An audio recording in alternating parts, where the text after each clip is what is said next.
한국 어찌 그럴 수 있습니까? 정말 해도 너무하네요.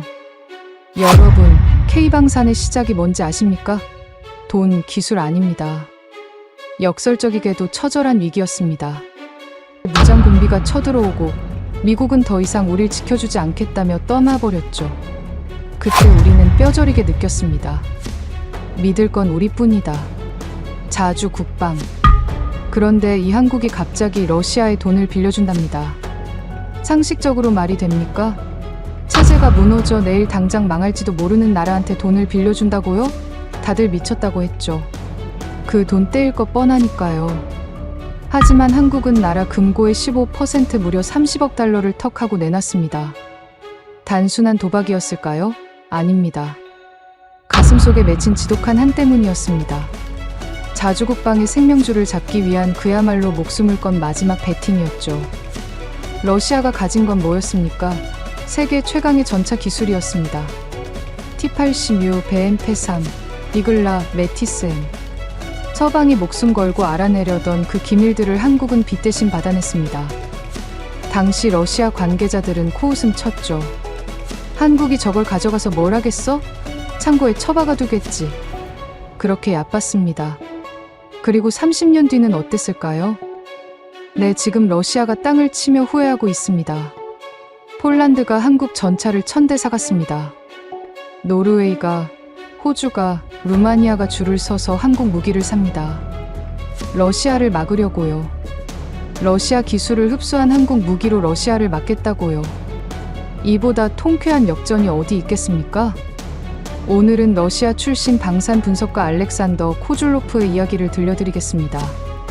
40년간 러시아 무기를 연구해온 전문가가 직접 목격한 K방산의 비밀입니다.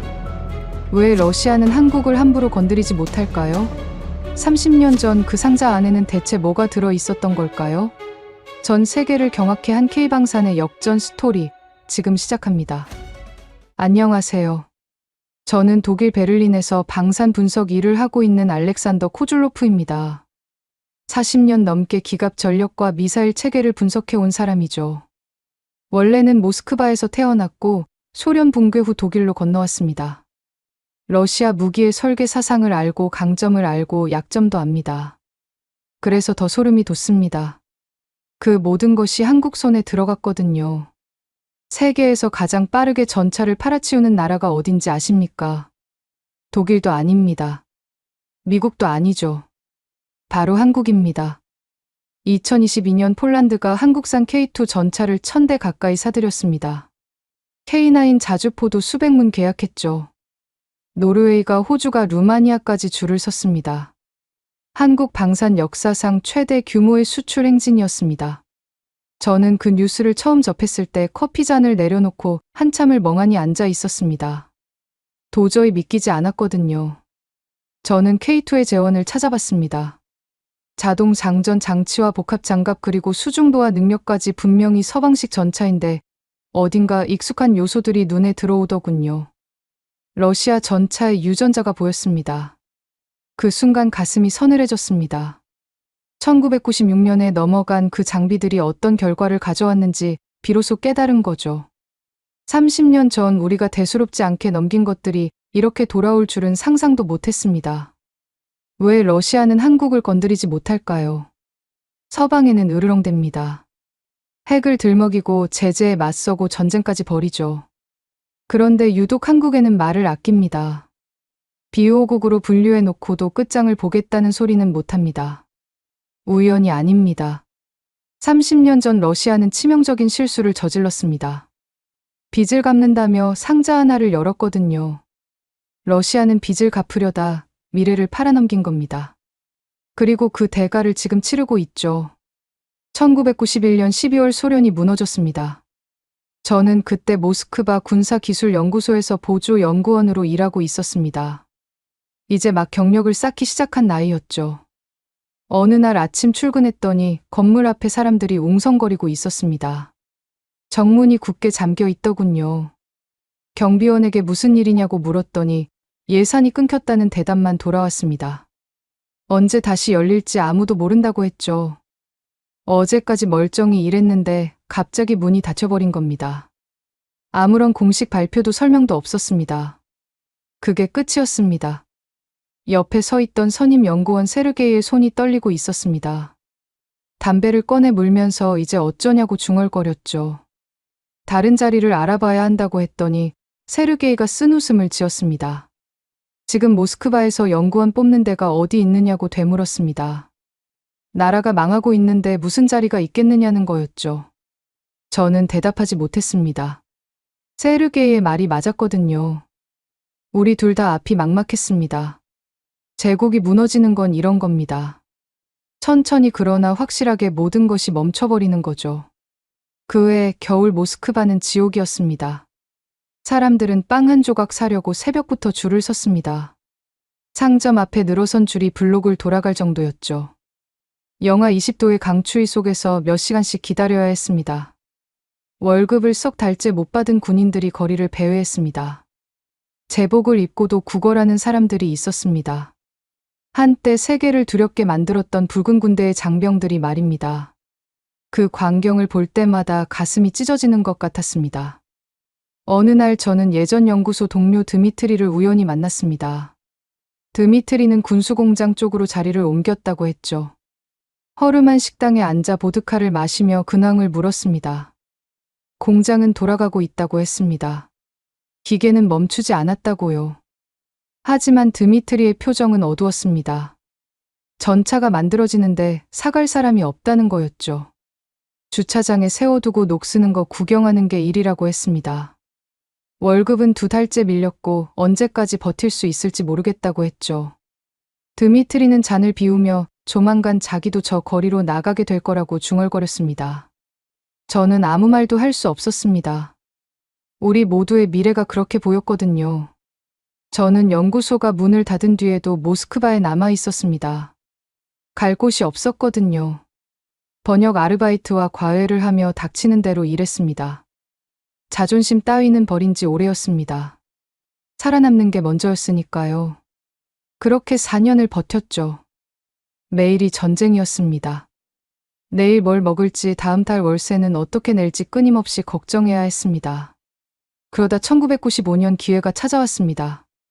베를린의 한 민간 싱크탱크에서 러시아 군사력 분석가를 구한다는 소식을 들은 겁니다. 러시아 출신의 군사 기술 배경이 있고 독일어가 가능한 사람을 찾고 있었죠. 조건이 딱 맞았습니다. 면접 때 독일인 소장이 왜 러시아를 떠나려고 하느냐고 물었습니다. 솔직히 미래가 안 보인다고 대답했죠. 러시아가 회복될 거라고 생각하지 않느냐는 질문에 회복되더라도 10년은 걸릴 거라고 했습니다. 저는 그때까지 기다릴 여유가 없었거든요. 소장은 냉정한 판단이라며 고개를 끄덕였습니다. 그렇게 저는 독일로 건너왔습니다. 1995년 가을이었죠. 조국을 등지고 떠나는 마음은 복잡했습니다. 배신자가 된 기분이었습니다. 하지만 살아남아야 했습니다. 독일에 정착한 뒤에도 저는 러시아 쪽 소식에 귀를 기울였습니다. 옛 동료들과 연락을 유지했고 가끔 모스크바를 방문하기도 했죠. 그즈음 묘한 소문이 들려왔습니다. 한국에 무기를 넘긴다는 이야기였습니다. 처음에는 대수롭지 않게 생각했습니다. 한국이라고요. 동아시아 끝에 있는 분단 국가 말입니다. 미국 무기나 사다 쓰는 나라 아닙니까? 러시아 장비를 가져가서 뭘 하겠습니까? 규격도 안 맞고 정비 체계도 다릅니다. 그냥 시험 좀 해보다가 창고에 처박아 두겠지 싶었습니다. 당시 러시아 관계자들 대부분이 비슷한 시각이었죠. 한국을 완전히 얕봤던 겁니다.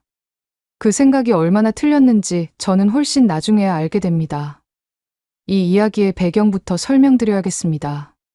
1990년 소련이 무너지기 1년 전입니다. 그 해 한국은 소련에 30억 달러를 빌려줬습니다. 당시 한국 외환보유고의 10%가 넘는 거액이었죠. 북방 정책이라는 이름 아래 소련과 수교하고 경제협력을 트겠다는 전략적 결정이었습니다. 솔직히 말하면 당시 소련 내부에서는 코웃음 치는 사람들이 많았습니다. 한국이 감히 우리한테 돈을 빌려준다고요. 그 작은 나라가 말입니다. 하지만 돈이 급했던 소련 정부는 손을 내밀었습니다. 1990년 9월 한소 수교가 성사됐고 14억 7천만 달러가 현금과 소비재로 소련에 건너갔습니다. 나머지는 차관으로 약속됐죠. 한국은 이 돈을 당연히 돌려받을 수 있으리라 믿었습니다. 초강대국 소련이 설마 빚을 떼먹겠느냐는 생각이었겠죠. 그런데 1년 뒤 소련이 무너져 버렸습니다. 러시아가 채무를 승계하긴 했지만 금고는 텅텅 비어 있었습니다. 1995년까지 러시아가 한국에 갚은 돈은 고작 3천만 달러 남짓이었죠. 30억 달러의 1%도 안 되는 금액입니다. 한국에서는 계속 독촉이 왔습니다. 외교 채널을 통해 압박이 들어왔고 국제사회에서도 러시아의 신용도 문제가 거론되기 시작했습니다. 하지만 없는 돈을 만들어낼 수는 없었습니다. 당시 러시아 재무부는 그야말로 아수라장이었습니다. 어디서 돈을 구해야 할지 막막한 상황이었죠. 공무원 월급도 못 주는 판에 외국 빚을 갚을 여력이 어디 있겠습니까? 그때 러시아 정부 안에서 묘한 아이디어가 나왔습니다. 현금 대신 현물로 갚자는 것이었죠. 그것도 무기로요. 처음 이 제안이 나왔을 때 내부에서 격렬한 반대가 있었습니다. 군부 쪽에서 특히 심했죠. 최신 무기를 외국에 넘기다니 자존심이 상한다는 거였습니다. 우리가 어떤 나라인데 빚 대신 무기를 준다는 말이냐며 분노하는 장성들이 있었습니다. 하지만 현실은 냉혹했습니다. 당장 빚을 갚지 않으면 국제 신용도가 바닥을 치는 상황이었거든요. 결국 실용파가 이겼습니다. 1995년부터 협상이 시작됐고 1996년 가을에 첫 번째 선적이 이루어졌습니다.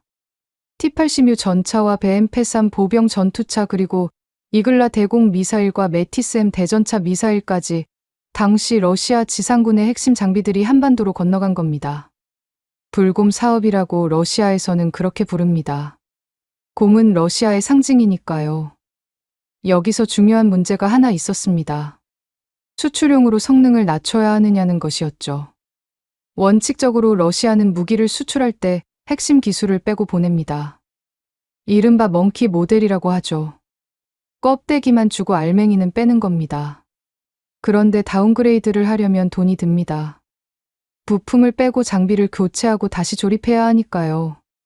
문제는 그 돈조차 없었다는 겁니다. 결국 창고에 있는 내수용 그대로 보내기로 했습니다. 반응 장갑도 콘탁트 5화까지 붙은 채로 보냈습니다. 원래 수출용에는 절대 안 붙여주는 건데 떼어내는 것도 공임이 드니까 그냥 보낸 겁니다. 당시 담당자들은 별로 걱정하지 않았습니다. 한국이 저걸 가져가서 뭘 하겠느냐는 생각이었죠. 미국 체계로 돌아가는 군대가 러시아 전차를 제대로 굴릴 리가 없다고 봤습니다. 창고에 처박아두고 끝이겠지 하는 안일한 판단이었습니다. 2023년 저는 미넨 안보회 부대 행사에서 흥미로운 사람을 만났습니다. 러시아 국방부에서 일했던 퇴역 관료였죠. 소련 붕괴 직후 군수산업 구조 조정에 관여했던 인물입니다. 리셉션장 구석에서 우연히 마주쳤는데 서로 얼굴은 알았지만 깊이 이야기해 본 적은 없었습니다. 그날따라 그 관료가 먼저 말을 걸어왔습니다. 한국 뉴스 보셨느냐고 물었습니다. 폴란드 계약 말이냐고 되물었더니 고개를 끄덕였습니다. K2 전차 1000대라며 그가 한숨을 쉬었습니다. 1000대요. 독일 레오파르트도 그렇게 못 판다고 했습니다. 그런데 한국이 해냈다는 거죠. 저도 놀랐다고 했더니 그가 목소리를 낮췄습니다. 놀라기만 하셨느냐고 물었습니다. 저는 무섭더라고 했습니다. 우리는 리셉션장을 나와 조용한 바의 자리를 잡았습니다. 그가 불곰 사업 당시 이야기를 꺼냈습니다. 1996년에 한국에 장비를 보낼 때 자기도 서류 작업에 참여했다고 했습니다. 처음에는 다들 반대했다고 했죠. 최신 전차를 외국에 넘기다니 자존심이 상한다고요.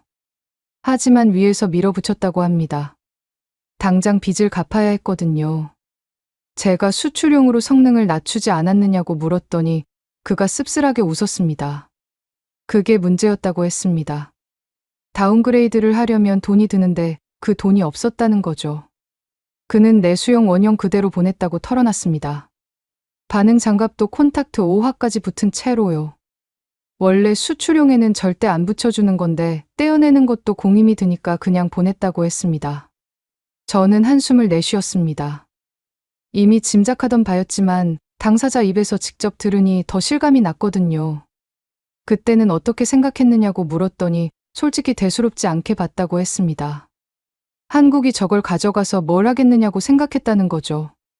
미국 체계로 돌아가는 군대가 러시아 전차를 굴릴 리가 없잖느냐며 창고에 처박아두고 끝이겠지 했다고 합니다. 다들 그렇게 생각했다고 했습니다.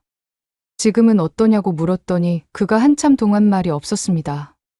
맥주를 한 모금 마시고 나서야 입을 열었습니다.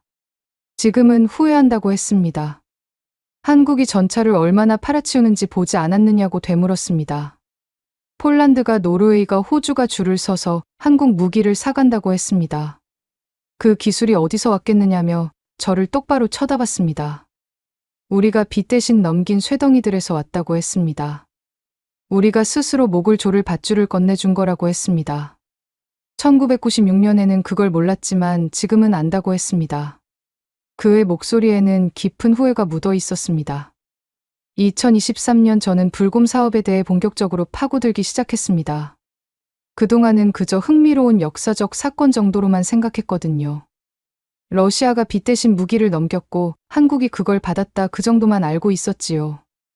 하지만 한국 방산의 폭발적인 성장을 목격하면서 그 시작점을 제대로 이해해야겠다는 생각이 들었습니다. 저는 인맥을 총동원했습니다. 러시아 쪽 옛 동료들과 나토 분석가들 그리고 한국 방산업계 관계자들까지 수소문했죠. 2024년 초 서울에서 열린 방산 컨퍼런스에 참석할 기회를 얻었습니다. 거기서 저는 결정적인 사람을 만나게 됩니다. 그의 이름은 밝히지 않겠습니다. 본인이 원치 않았거든요.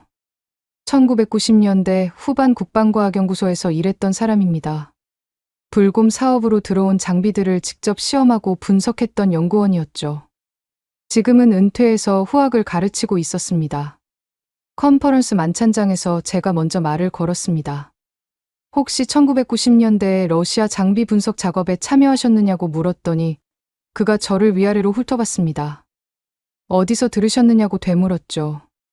업계에서 소문이 좀 있다고 했더니 잠시 생각하더니 고개를 끄덕였습니다. 자리를 옮기자고 했습니다. 만찬장이 시끄럽다면서요. 우리는 호텔 로비의 조용한 구석에 자리를 잡았습니다. 그가 커피를 주문하며 무엇이 궁금하냐고 물었습니다. 1996년에 러시아에서 장비가 들어왔을 때 현장 분위기가 어땠는지 알고 싶다고 했습니다. 그가 희미하게 웃었습니다. 궁금하실 만하다며 러시아 분이시니까요 라고 덧붙였습니다. 그는 천천히 이야기를 시작했습니다. 1996년 11월이었다고 했습니다. 부산항에 러시아 화물선이 들어왔죠. 자신은 서울에서 대기하고 있다가 연락을 받고 내려갔다고 합니다. 첫 인상이 어땠느냐고 물었더니 솔직히 기대가 없었다고 했습니다. 러시아가 빚 대신 무기를 준다고 했을 때 다들 수출용 열화 버전이겠거니 생각했다는 거죠. 멍키 모델이라고 하죠. 핵심 기술 빼고 껍데기만 보내는 거요. 당연히 그럴 줄 알았다고 합니다. 하지만 달랐다고요. 완전히요. 그의 눈빛이 달라졌습니다. 30년 전 기억을 떠올리는 것 같았죠. 첫 번째 컨테이너가 열렸을 때 자신은 T-80U 바로 앞에 서 있었다고 했습니다. 차체를 보는 순간 뭔가 이상하다는 걸 느꼈다고 했죠. 뭐가 이상했느냐고 물었더니 반응 장갑이 붙어 있었다고 했습니다. 콘탁트 5화요. 자료로만 봤던 물건인데 실물이 눈앞에 있었다고 합니다. 수출용에는 절대 안 붙여준다고 알려진 장비였거든요. 확인해 보셨느냐고 물었더니 당연하다고 했습니다. 기술진이 달라붙어서 사양을 체크했다고 합니다. 엔진과 장갑 그리고 사격 통제 장치 전부요. 결론은 내수용 원형 그대로였다고 했습니다. 다운그레이드 흔적이 하나도 없었다고요. 저는 고개를 끄덕였습니다. 미넨에서 만난 러시아 관료의 말과 일치했거든요. 현장 반응이 어땠느냐고 물었더니 처음에는 다들 멍했다고 합니다. 이게 진짜냐, 러시아가 실수한 거 아니냐, 그런 말들이 오갔다고 했습니다. 하지만 컨테이너가 하나씩 더 열릴수록 분위기가 바뀌었다고 합니다. 어떻게 바뀌었느냐고 물었더니 흥분으로 바뀌었다고 했습니다. 이건 대박이다, 이런 기회가 또 없다면서 연구원들 눈이 반짝거리기 시작했다고 합니다. 그가 T-80U 첫 시동 테스트 이야기를 들려줬습니다. 1997년 초였다고 합니다. 경기도 모처 시험장에서 첫 기동 테스트를 했죠. 자신도 현장에 있었다고 합니다. 시동이 걸리는 순간 소리부터 달랐다고 했습니다. 우리가 알던 전차 소리가 아니었다고요. 디젤 엔진의 둔탁한 진동이 아니라 고주파의 날카로운 굉음이었다고 합니다. 마치 제트기가 이륙하는 것 같았다고 했죠. 가스터빈 엔진이 그런 소리를 낸다는 건 알았지만 직접 들으니까 차원이 다르더라고 했습니다. 기동성은 어땠느냐고 물었더니 그게 진짜 충격이었다고 했습니다. 그가 몸을 앞으로 기울였습니다. 46톤짜리 강철 덩어리가 스포츠카처럼 튀어나갔다고 했습니다. 정지 상태에서 시속 32km까지 올리는데 6초도 안 걸렸다고 합니다. 급선회할 때는 궤도가 흙을 파헤치면서 먼지 구름이 일었다고 했죠. 춤을 추는 것 같았다고 표현했습니다. 드라이버 반응은 어땠느냐고 물었더니 테스트가 끝나고 해치를 열고 나왔는데 얼굴이 창백하더라고 했습니다. 손이 떨리고 있었다고요. 뭐라고 하던가요 물었더니 그가 잠시 웃었습니다. K1이랑은 철학 자체가 다르다고 했답니다.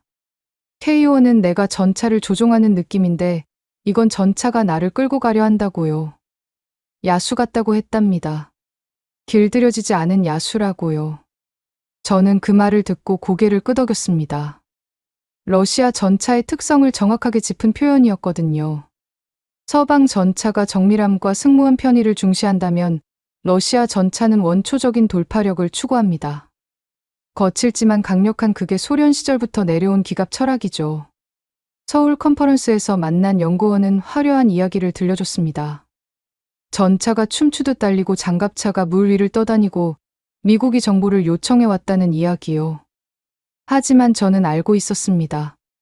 모든 성공담 뒤에는 고통이 숨어 있다는 거요. 러시아 무기를 40년간 분석해온 사람으로서 저는 그 장비들이 얼마나 다루기 까다로운지 잘 알거든요. 서방 체계에 익숙한 한국군이 하루아침에 러시아 장비를 길들였을 리가 없습니다. 그래서 저는 다른 사람을 찾았습니다. 현장에서 실제로 그 장비들과 씨름했던 사람을요. 수소문 끝에 연락이 닿은 사람은 예비역 원사였습니다. 1990년대 후반 기갑부대에서 정비부사관으로 복무했던 분이죠. 불곰 사업 장비들을 직접 만지고 고치던 사람이었습니다. 우리는 서울 외곽의 한 식당에서 만났습니다. 그가 소주를 따르며 입을 열었습니다. 연구원들이 뭐라고 하던가요? 물었더니 대단한 성능이었다고 하더라고 전했습니다. 전차가 춤을 추는 것 같았다고요. 그가 피식 웃었습니다. 그 양반들은 시험장에서만 봤으니까 그렇다고 했습니다. 우리는 그 춤추는 전차를 매일 굴려야 했다면서 지옥이 따로 없었다고 했습니다. 그는 BM-83 이야기부터 꺼냈습니다. 1997년 여름이었다고 합니다. 장마가 막 끝나고 불볕더위가 시작됐죠. BM-83 탑승 훈련이 잡혀 있었다고 합니다. 어땠느냐고 물었더니 처음에는 다들 신기해했다고 합니다. 러시아제 최신 장갑차라면서요. 100mm 주포에 30mm 기관포까지 화력 하나는 끝내준다고 했으니까요. 그가 소주잔을 비웠습니다. 근데 타보니까 딴 세상이더라고 했습니다. 뭐가 문제였느냐고 물었더니 더위라고 했습니다. 상상을 초월했다고요. 그가 고개를 저었습니다. BM-83은 엔진이 차체 뒤쪽에 있거든요. 그런데 병력 탑승 공간이 바로 그 엔진 위에 있다고 합니다. 쉽게 말해서 병사들이 난로 위에 앉아 있는 거라고 했습니다.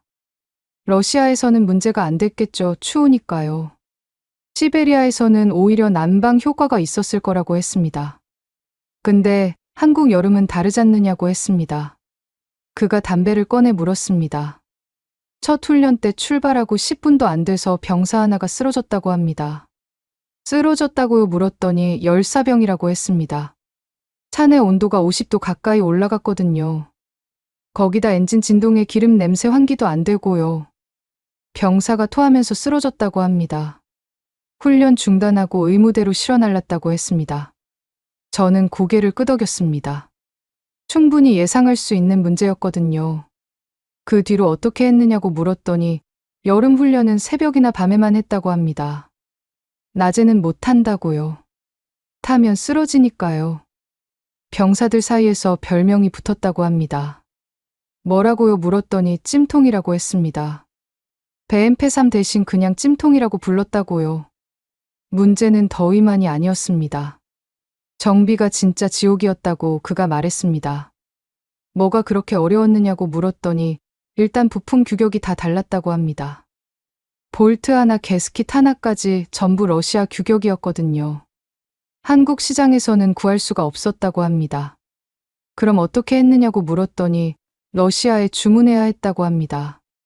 근데 그게 석 달이 걸린다고요. 빨라야 석 달 늦으면 반년이라고 했습니다. 그가 한숨을 내쉬었습니다. 부품 하나 없어서 장비 전체가 놀고 있다고요. 그게 한두 대가 아니었다고 합니다. 해결책이 있었느냐고 물었더니 편법이라고 했습니다. 그가 씁쓸하게 웃었습니다.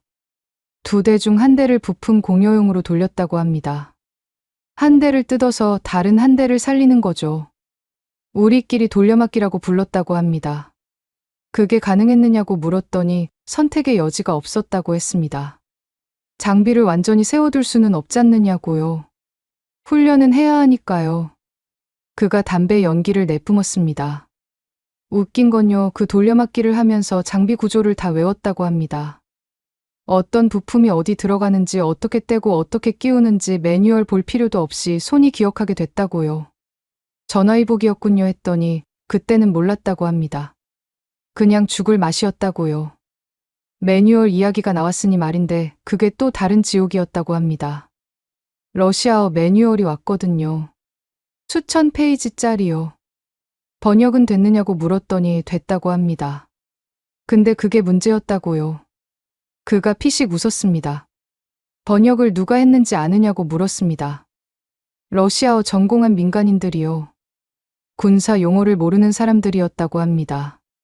결과가 어땠느냐고 물었더니 엉망이었다고 합니다. 한 번은 정비 교범을 보고 있는데 볼트 체결 지침이 나오더라고요. 규정 토크로 조이시오라고 써 있어야 할 자리에 뭐라고 써 있었는지 아느냐고 물었습니다.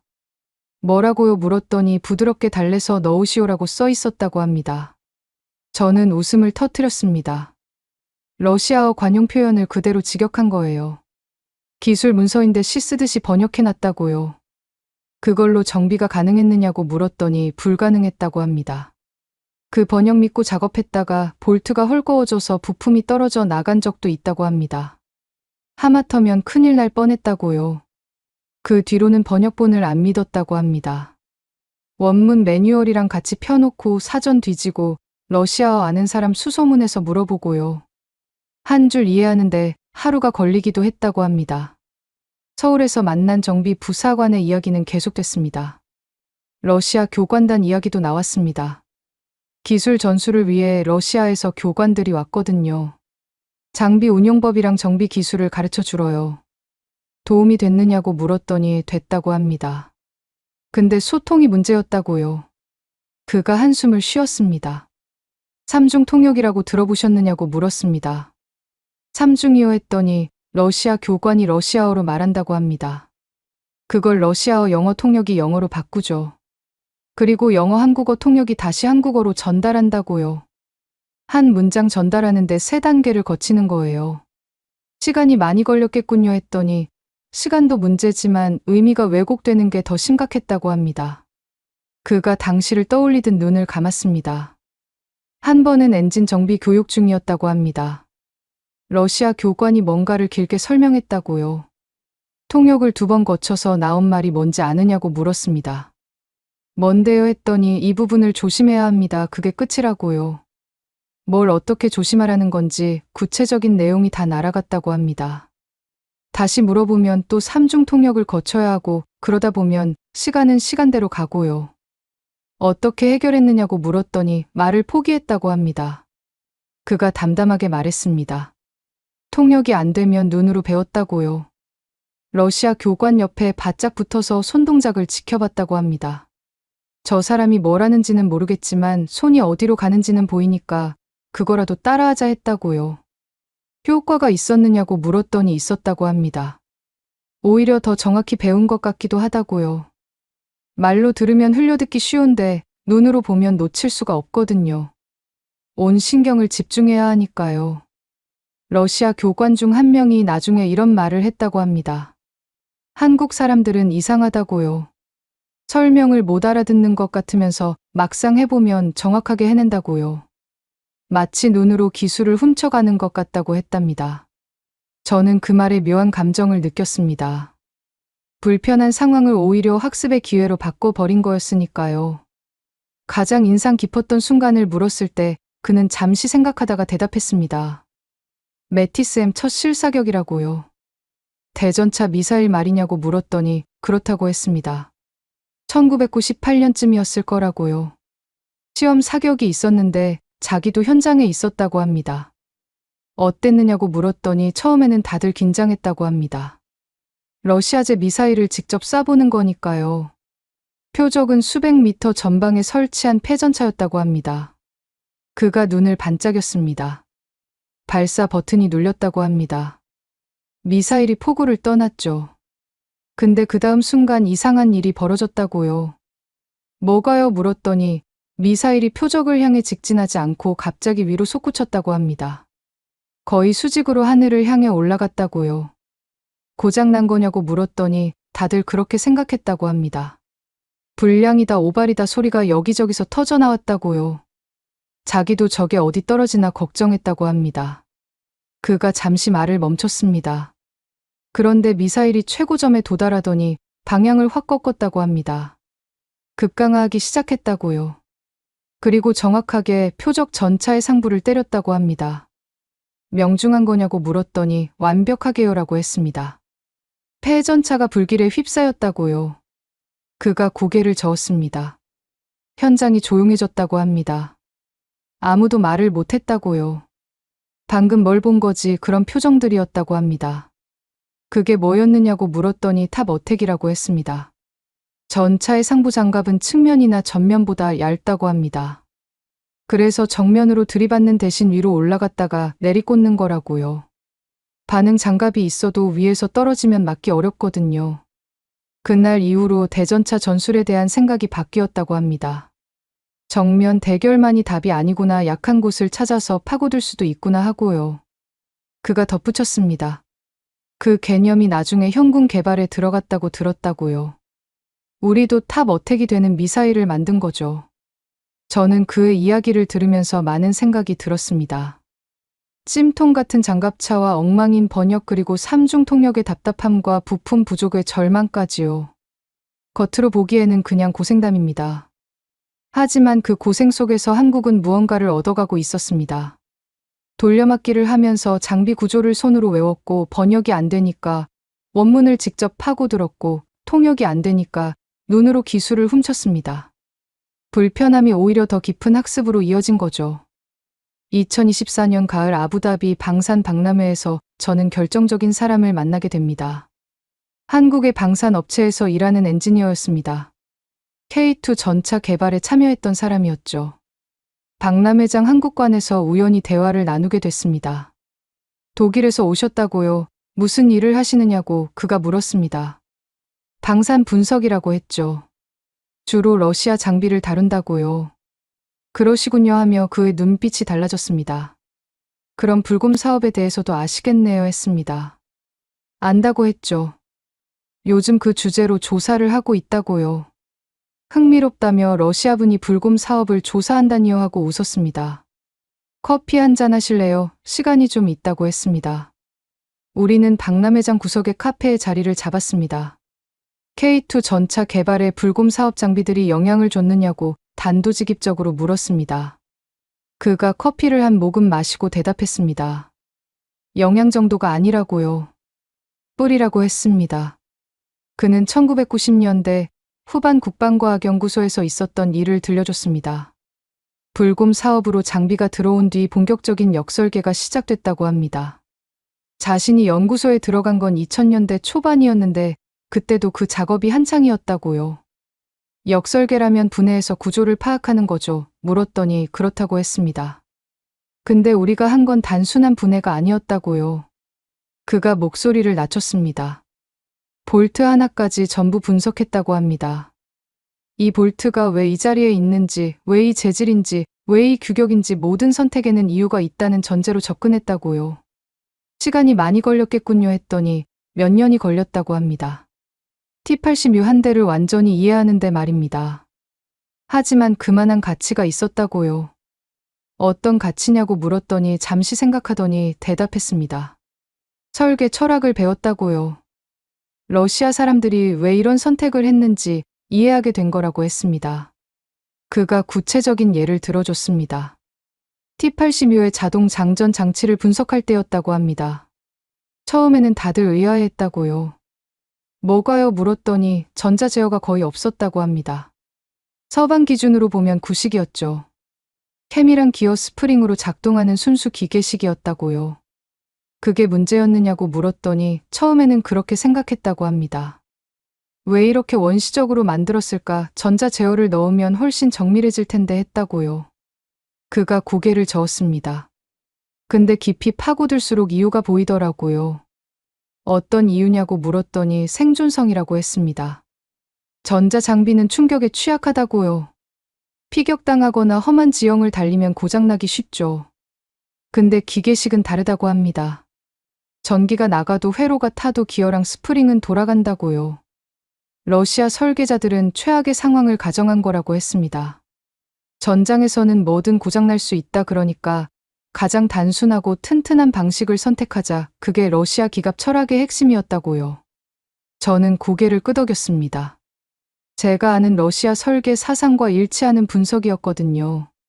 그걸 이해하고 나서 뭐가 달라졌느냐고 물었더니 관점이 바뀌었다고 합니다. 전에는 서방식이 좋다, 러시아식이 나쁘다 이런 이분법으로 생각했거든요. 근데 그게 아니더라고요. 서방은 서방 나름의 논리가 있고 러시아는 러시아 나름의 논리가 있는 거였다고 합니다. 둘 다 맞는 거예요. 환경과 목적에 따라 다른 선택을 한 것뿐이죠. 그래서요 물었더니 우리는 둘 다 가져가기로 했다고 합니다. 그가 웃었습니다. 러시아의 기계적 신뢰성에 서방의 전자 기술을 결합하는 거죠. 양쪽 장점을 모두 취하는 하이브리드 접근법이었다고요. K2 전차 개발 이야기가 나왔습니다. K2를 설계할 때 가장 큰 논쟁이 뭐였는지 아느냐고 물었습니다. 뭐였느냐고 물었더니 자동 장전 장치 도입 여부였다고 합니다. 서방 전차는 대부분 4인 승무원 체계거든요. 전차장과 포수 그리고 조종수 그리고 장전수요. 장전수가 직접 포탄을 들어서 장전하는 방식이죠. 러시아는 다르죠 했더니 그렇다고 합니다. 러시아는 자동 장전 장치를 써서 장전수를 없앴다고요. 3인 승무원 체계예요.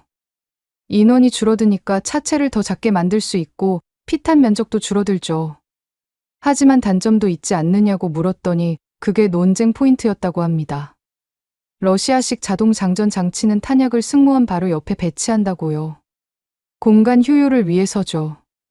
근데 피격당하면 탄약이 유폭한다고 합니다.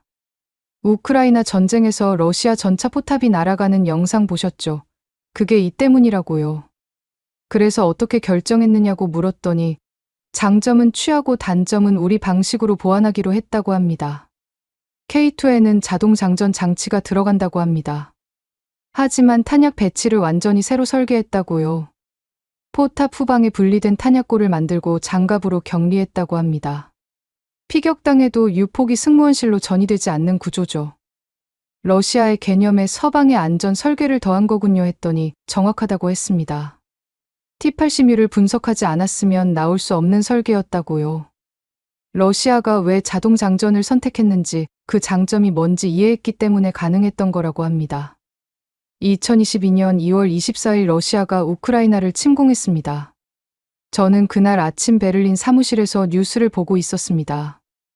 러시아군 전차 부대가 국경을 넘는 영상이 화면에 나오더군요.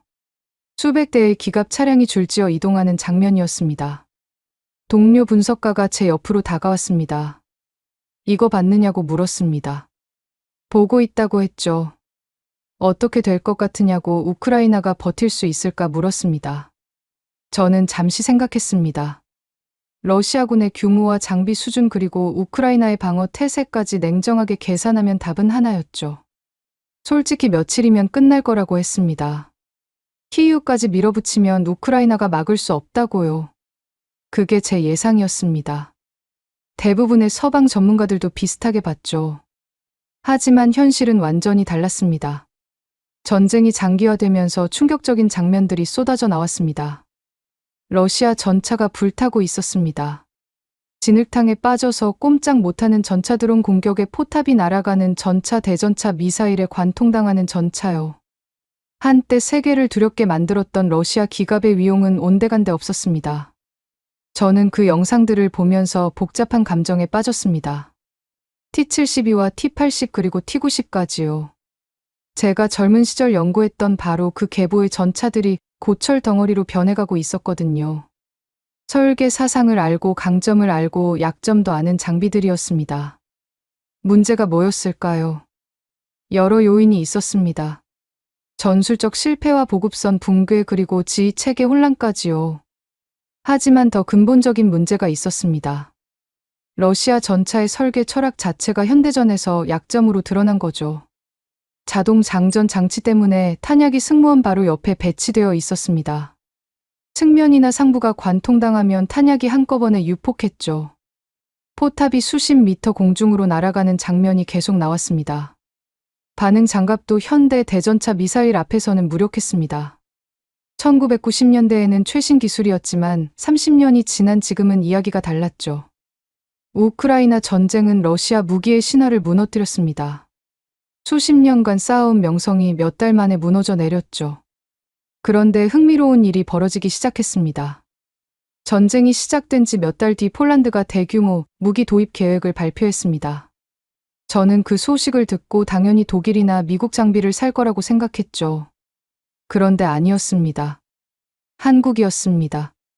K2 전차 1000대, K9 자주포 648문, FA50 경공격기 48대요. 계약 규모가 수십조 원에 달했습니다.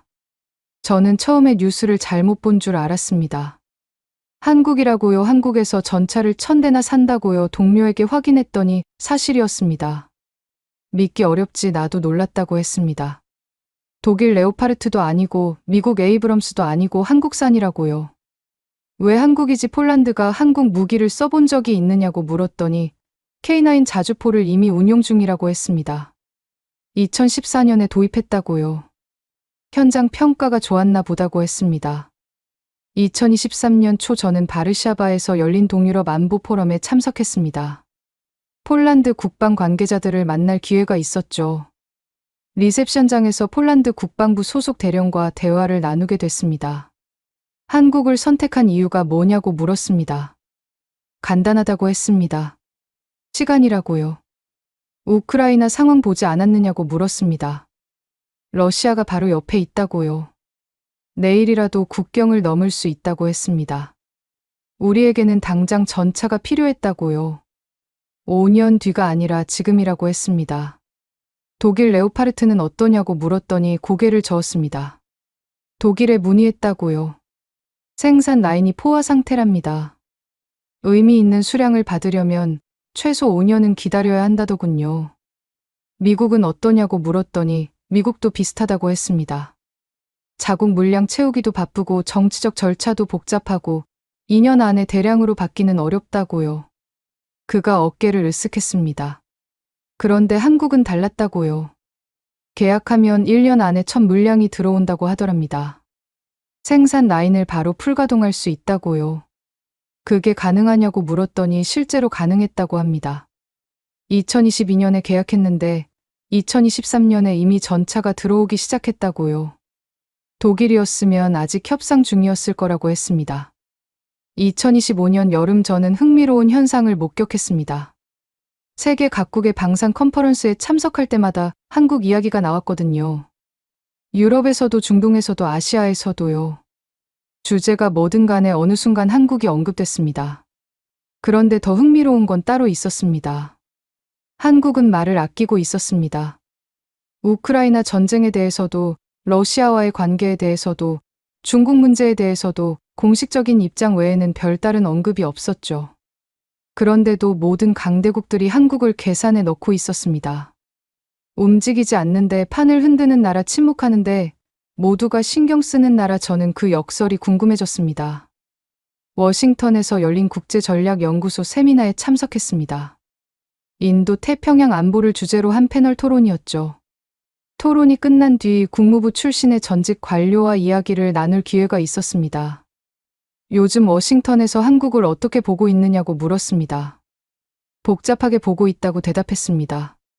복잡하다니요 물었더니 한국이 중요해졌기 때문이라고 했습니다. 예전과는 차원이 다르다고요. 10년 전만 해도 한국은 동맹국 중 하나였다고 합니다. 중요하긴 하지만 일본이나 유럽에 비하면 우선순위가 낮았죠. 북한 문제가 불거질 때나 주목받는 정도였다고요. 지금은 다르냐고 물었더니 완전히 다르다고 했습니다.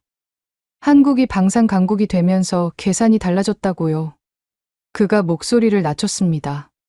솔직히 말하면 미국 입장에서 한국의 방산 성장은 양날의 검이라고 했습니다.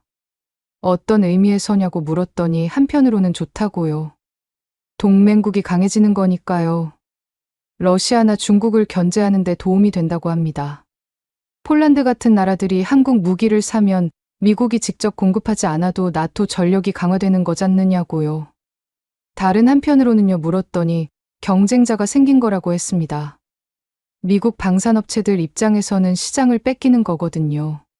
폴란드가 한국 전차를 1000대 사면 그만큼 미국 전차 판매가 줄어드는 거잖느냐고요. 워싱턴에서는 두 가지 시각이 공존한다고 합니다. 동맹 강화 측면에서 환영하는 목소리와 산업 경쟁 측면에서 우려하는 목소리가요. 한국이 커질수록 이 긴장이 더 복잡해질 거라고 했습니다. 서울을 다시 방문했습니다. 한국 외교안보 분야의 전직 관료를 만날 기회가 있었죠. 한국이 침묵하는 이유가 뭐냐고 단도직입적으로 물었습니다. 그가 빙그레 웃었습니다. 침묵이라고 보시느냐고요. 그렇게 보인다고 했습니다. 모든 강대국들이 한국을 주목하는데 한국은 말을 아끼고 있잖느냐고요. 그게 답일 수도 있다고 했습니다. 무슨 뜻이냐고 물었더니 생각해보라고 했습니다. 한국이 어느 한쪽에 확실히 서면 어떻게 되겠느냐고요. 미국 편에 완전히 서면 중국과 러시아가 적대적으로 나올 거라고 합니다. 중국 쪽으로 기울면 미국과의 동맹이 흔들리겠죠. 어느 쪽이든 손해가 크다고요. 그래서 중간에 서 있는 거냐고 물었더니 중간이라기보다는 선택을 유보하고 있는 거라고 했습니다. 상황을 지켜보면서 최적의 타이밍을 기다리는 거라고요. 그가 차를 마셨습니다. 재미있는 건 한국이 움직이지 않는 것 자체가 영향력이 된다는 거라고 했습니다. 어떻게요 물었더니 모든 강대국들이 한국의 선택을 기다리고 있잖느냐고요. 한국이 어디로 갈지 모르니까 다들 한국을 자극하지 않으려고 조심한다고 합니다. 미국도 중국도 러시아도요. 움직이지 않는 게 힘이 되는 거라고 했습니다. 모든 가능성을 열어두면서 모든 쪽에 영향을 미치는 거죠. 저는 그 말을 듣고 많은 생각이 들었습니다. 한국의 침묵은 소극적인 게 아니었습니다. 계산된 거였죠. 작은 나라가 강대국들 사이에서 살아남는 방법 어느 한쪽에 올인하지 않으면서 모든 쪽에 필요한 존재로 남는 것 한국은 그 게임을 하고 있었습니다. 방산 강국이 됨으로써 카드를 손에 쥐었고 그 카드를 쉽게 내려놓지 않음으로써 가치를 유지하고 있었죠. 30년 전 한국은 러시아의 돈을 빌려주고 무기를 받았습니다. 그때는 약한 나라였죠. 강대국의 처분을 받아들여야 하는 위치였습니다. 30년 뒤 상황이 완전히 뒤집혔습니다.